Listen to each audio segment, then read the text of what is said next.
At a warm Sunday dinner table, surrounded by three grown children she loves deeply, Yvonne Marsh answers questions honestly, laughs easily, and shares plenty about her life.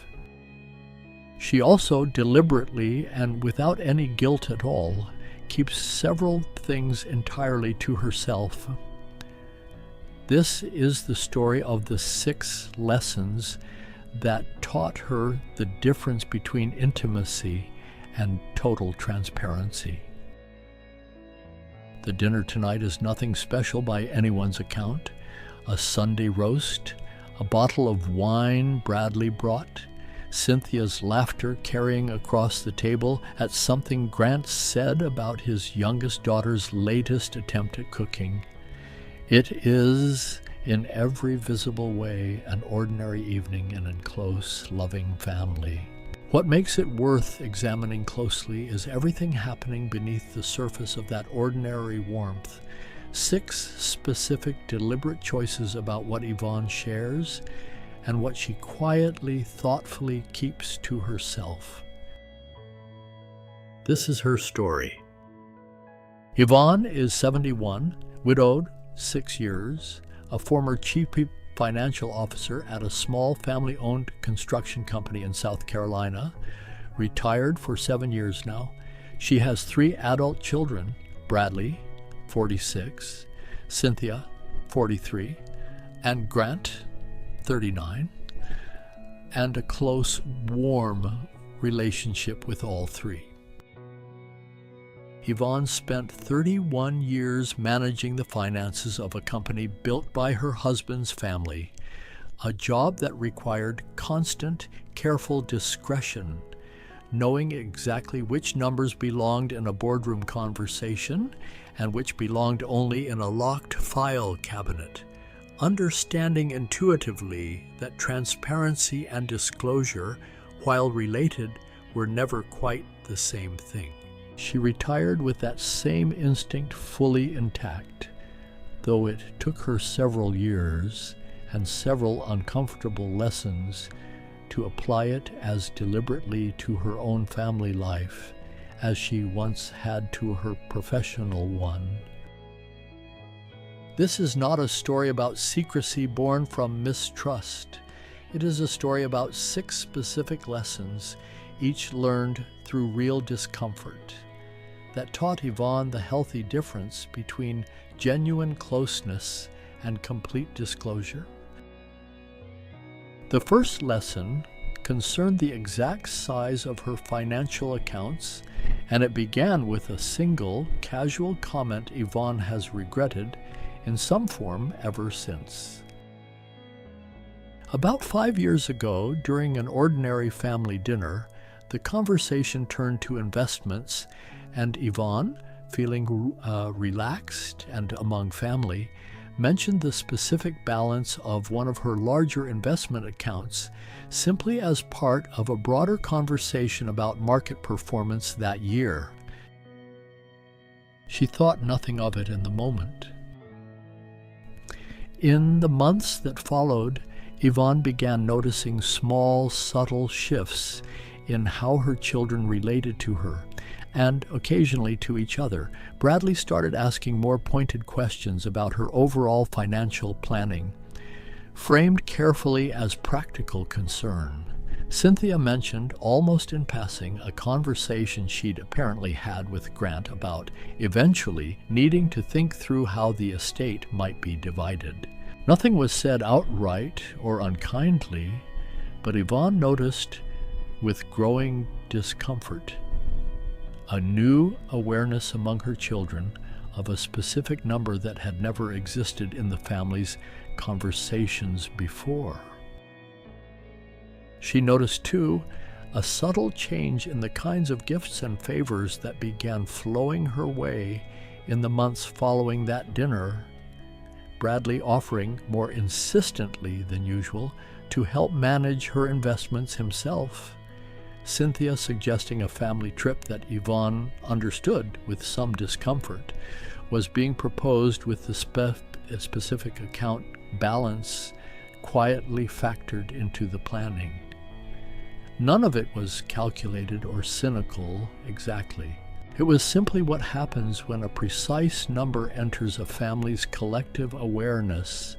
It becomes, whether anyone intends it to or not, a kind of quiet variable in every future conversation about generosity, gifts, and eventual inheritance. I watched a single comment I made over dessert quietly change the emotional temperature of the whole family for months afterward.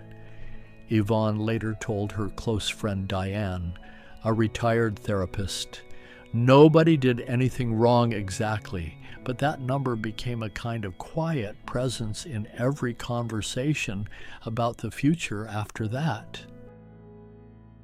Diane and Yvonne had known each other since their children were small. Decades of shared school pickups and neighborhood barbecues, eventually deepening into the kind of friendship that could hold genuinely difficult conversations without either woman needing to soften every hard edge. Diane's 30 years of clinical practice, much of it spent counseling families navigating exactly the kinds of quiet tensions Yvonne now found herself untangling, made her an unusually perceptive sounding board, someone who could name a pattern clearly, without judgment, in a way that helped Yvonne actually see her own situation rather than simply feel vaguely uneasy about it. Diane, who had spent decades helping clients navigate exactly this kind of family dynamic, offered Yvonne a distinction that stuck with her. "There's a real difference, Yvonne, between your children knowing you're financially secure and your children knowing the exact number. One reassures them, the other gives them something to calculate around, usually without even meaning to." Today, when the subject of finances comes up at family gatherings, Yvonne speaks in comfortable generalities. "I'm doing well. I have enough, and then some, and I don't worry about it."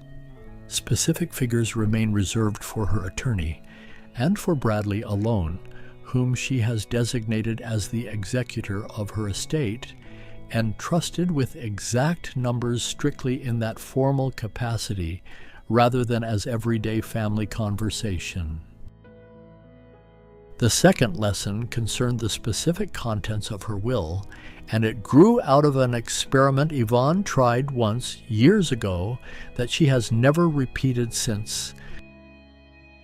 Shortly after her husband's death, Yvonne, wanting to be transparent and fair, attempted to discuss the general shape of her estate planning directly with all 3 children together, hoping an open conversation might prevent any future confusion or hurt feelings. The conversation, intended as an act of openness, instead became something considerably more uncomfortable. Bradley raised a practical point about the family lake house that inadvertently sounded to Cynthia like he was angling for a larger share. Cynthia's response carried an edge Yvonne hadn't expected, and Grant, normally quiet, grew visibly tense trying to mediate between his older siblings. What began as a loving gesture toward transparency ended within 20 minutes as an uncomfortable, faintly competitive negotiation none of them had actually wanted to have. Yvonne remembers, in particular, the strange silence that settled over the table once the conversation finally awkwardly wound down, each of her 3 children avoiding eye contact with each other in a way that felt entirely foreign to the family she thought she knew. She had imagined that evening bringing everyone closer, a shared, honest conversation about the future. Instead, she had inadvertently created the exact competitive tension she'd hoped to prevent simply by inviting 3 adult siblings to weigh in on a decision that had never actually needed a group consensus. She thought, driving home from her own house that same evening after everyone left, about her decades managing the finances of her husband's family construction company, and how she would never have dreamed of bringing every financial decision to an open company-wide vote, however inclusive that might have sounded in theory. Some decisions, she understood professionally, needed a single clear decision-maker informed by expert counsel rather than group deliberation that could easily devolve into competing interests. She simply hadn't yet applied that same professional wisdom to her own family's most sensitive conversation. I walked away from that dinner realizing I had accidentally turned my own children against each other, just a little, just for one evening, simply by inviting them to discuss something that didn't actually need group input, Yvonne recalled. Today, Yvonne's will is finalized entirely with her attorney's guidance, reflecting her own careful, independent judgment about fairness. Her children know the document exists and is current. They do not know its specific terms, and Yvonne has made peace with the fact that they don't need to know them until the document actually takes effect. The third lesson concerned medical information, and it arrived through an experience considerably more frightening than the previous two. 6 years ago, a routine mammogram flagged an area doctors wanted to examine further, and Yvonne, still absorbing the uncertainty herself, mentioned the preliminary finding to Cynthia in what she'd intended as a private, tentative conversation between mother and daughter.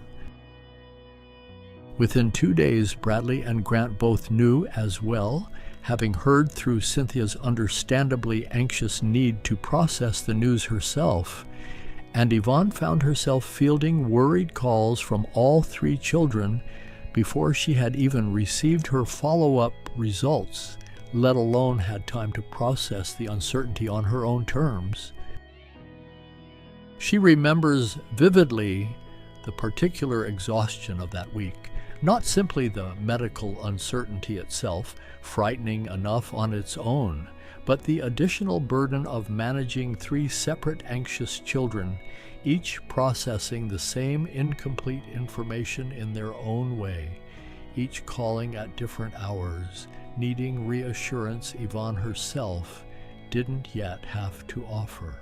She spent that entire week comforting everyone else about a diagnosis she didn't even have confirmed yet, with almost no space left over to sit with her own fear. Bradley, characteristically practical, had begun researching treatment centers and specialists before Yvonne had even gotten her follow-up appointment scheduled, well-intentioned but exhausting to field amid her own uncertainty. Grant called nightly, his voice tight with a worry he couldn't quite hide. Needing reassurance Yvonne wasn't yet in a position to give honestly.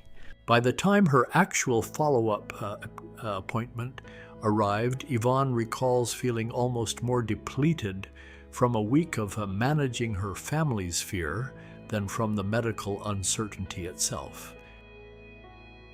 The finding turned out to be entirely benign, but the week of family-wide panic that preceded that relief taught Yvonne something important about the specific vulnerability of preliminary medical information shared before she herself had any real clarity to offer anyone else. I learned that I have a right to sit with uncertain news myself, privately, before I decide how and when to share it, Yvonne said. Sharing something scary before I understood it myself didn't actually help anyone. It just multiplied the fear across 4 people instead of containing it in one. Today, Yvonne maintains a clear personal rule about medical information. She processes preliminary or uncertain findings privately, often with Diane's support, until she has enough clarity to share information in a way that's actually useful rather than simply alarming. When she does share, she chooses the timing and the framing herself rather than having it arrive unfiltered through someone else's anxiety. The fourth lesson concerned her opinions about her children's spouses, and it involved the most painful, longest-lasting consequence of any lesson on this list. Years ago, frustrated after a specific disagreement with her daughter-in-law, Yvonne made an unkind comment about Bradley's wife to Grant, venting in a private moment she assumed that would stay between the two of them. Grant, not thinking through the consequences, mentioned the comment to his own wife, who mentioned it, in turn, to Bradley's wife during an otherwise unrelated conversation. The comment reached its subject fully intact, and considerably more damaging once filtered through several retellings than Yvonne had ever intended. Yvonne remembers the particular horror of the phone call when Bradley finally confronted her about it directly, his voice tight with the hurt and anger she genuinely never heard from her oldest son before. He hadn't been angry about the disagreement itself. He understood that his mother and his wife occasionally clashed, as people in close family relationships sometimes do. What had wounded him was learning that his mother had voiced a private frustration to a sibling rather than working through it directly, and that the comment had traveled through the family network until it landed, fully formed, in the one place Yvonne had never intended it to reach. The repair process, once it finally began, required Yvonne to have a difficult, humbling conversation directly with her daughter-in-law, apologizing not for having had a frustrated thought in a private moment, but for allowing that thought to travel through the family in a way that caused real, lasting harm. It was, Yvonne admits now, one of the more uncomfortable conversations of her life, made necessary entirely by her own earlier lapse in judgment about what should have stayed contained to a single private moment of venting. The resulting tension took the better part of 2 years to fully repair, and Yvonne has never forgotten the particular shame of watching a private, momentary frustration cause lasting harm to a relationship she genuinely valued. I learned that anything I say about one child's spouse to another child isn't actually private, Yvonne said. It just has a delay before it travels. Family information moves in ways you can't always predict or control. Today, Yvonne keeps her genuine opinions about her children's spouses and their various life choices strictly to herself, or reserved entirely for Diane, someone completely outside the family system who can hold a private thought without any risk of it circulating back into family dynamics. The fifth lesson concerned her own romantic life, which resumed cautiously about 3 years after her husband's death. The first time Yvonne mentioned, casually, that she'd gone on a coffee date with a man she'd met through a mutual friend, her children's reaction surprised her with its intensity. Cynthia asked a rush of detailed questions. Bradley expressed cautious concern about moving too fast.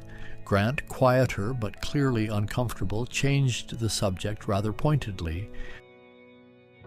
Yvonne found herself, after that single coffee date, feeling as though she owed her children a full accounting of a relationship that didn't even exist yet, that might never amount to anything beyond one pleasant conversation over coffee. She noticed in the days following that dinner conversation an odd sense of having done something wrong, despite having done nothing more than have coffee with a pleasant man closer to her own age.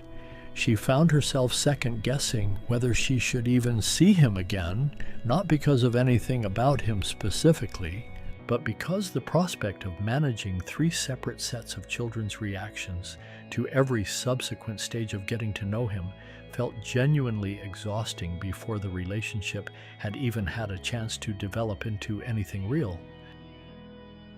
She thought, in a quiet moment of frustration a few days later, about how none of her 3 children would ever have dreamed of giving her a similarly detailed accounting after their own first dates with someone new.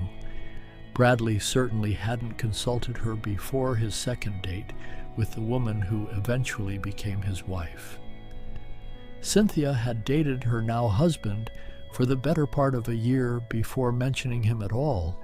Yet somehow, Yvonne realized, she had absorbed an unspoken expectation that her own dating life, unlike theirs, required immediate, detailed family disclosure. An expectation nobody had actually stated outright, but one she had internalized anyway, simply by virtue of being the parent rather than the child in this particular family dynamic. I realized I was being asked to justify or defend something before I even knew if it was worth continuing myself, Yvonne said. That's not fair to anyone, including whoever I might eventually be dating. Today, Yvonne keeps early-stage romantic connections private until she herself feels they're significant enough to introduce to her family. She has found this approach considerably calmer for everyone involved, including herself, allowing her the same freedom to explore a new connection privately that her own adult children have always assumed for their own dating lives. The 6th and final lesson concerned the more complicated, private truths of her own marriage, and it emerged from a single vulnerable evening not long after her husband's funeral. In a moment of raw grief, Yvonne shared with Cynthia an old, unresolved hurt from earlier in her marriage, a specific betrayal of trust, decades old, long since worked through privately between Yvonne and her husband, but never previously mentioned to any of the children. Cynthia, absorbing the story during her own grief over her father's death, found the memory of her father permanently, subtly altered by information she hadn't been prepared to hold. Yvonne noticed in the months that followed a new complexity in how Cynthia spoke about her father, a shadow that hadn't existed in her memory of him before that single vulnerable conversation. Yvonne remembers with particular pain a family gathering roughly a year later when Cynthia made an offhand comment referencing the old hurt during a conversation about her father's legacy, clearly still turning it over in her own mind, still trying to reconcile the loving father she remembered with the more complicated man Yvonne had, in a single unguarded evening, revealed him to also have been. Yvonne understood, watching her daughter work through that reconciliation in real time, that she had handed Cynthia a burden that had never actually been hers to carry. A piece of a 43-year marriage that Yvonne and her husband had fully worked through together long before any of their children were old enough to understand any of it. She thought often in the months following that realization about the specific unfairness of what she had done, however unintentionally. Cynthia had lost her father just weeks before that vulnerable conversation, grieving a man she had always known as steady, devoted, and entirely trustworthy. Yvonne's single, unguarded evening had introduced a complexity into that grief that Cynthia had never asked for and had no way to properly process arriving as it did during the most raw, disorienting weeks of losing him entirely.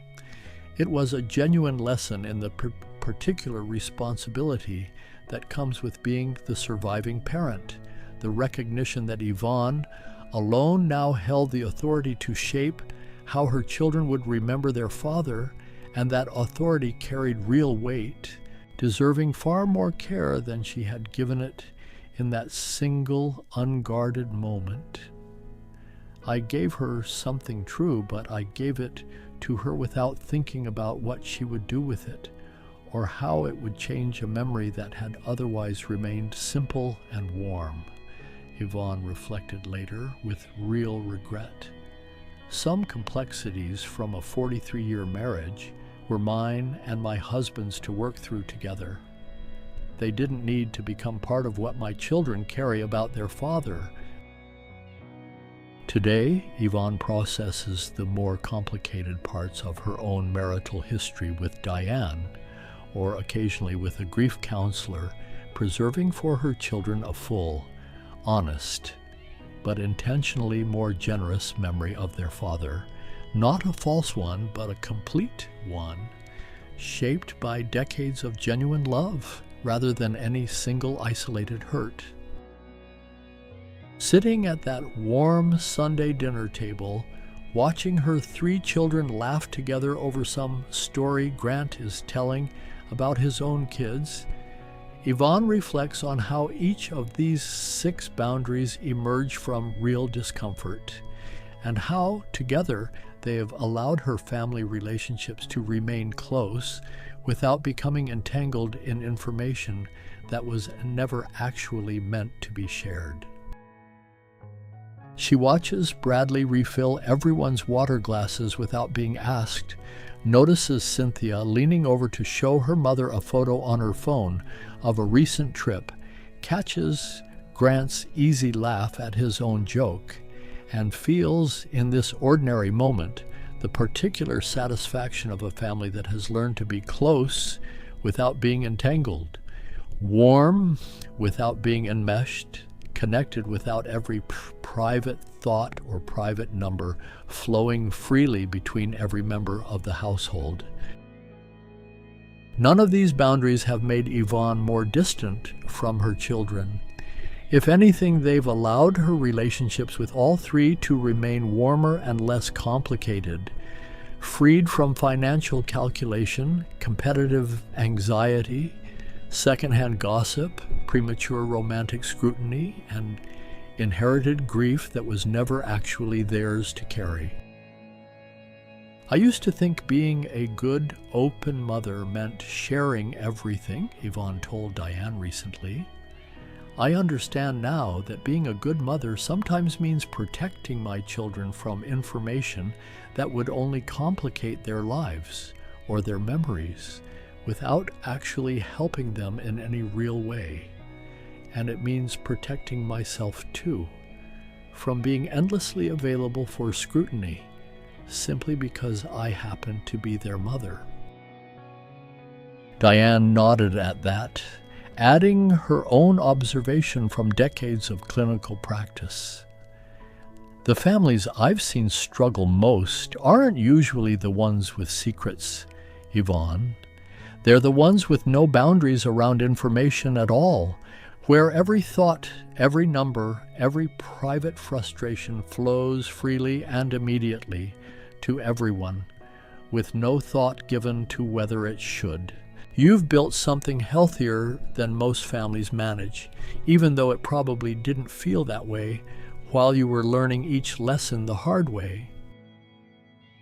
Yvonne's story is worth telling because these 6 lessons, though personal in their specific origin, reflect a pattern many parents over 60 eventually discover, often the hard way, exactly as Yvonne did.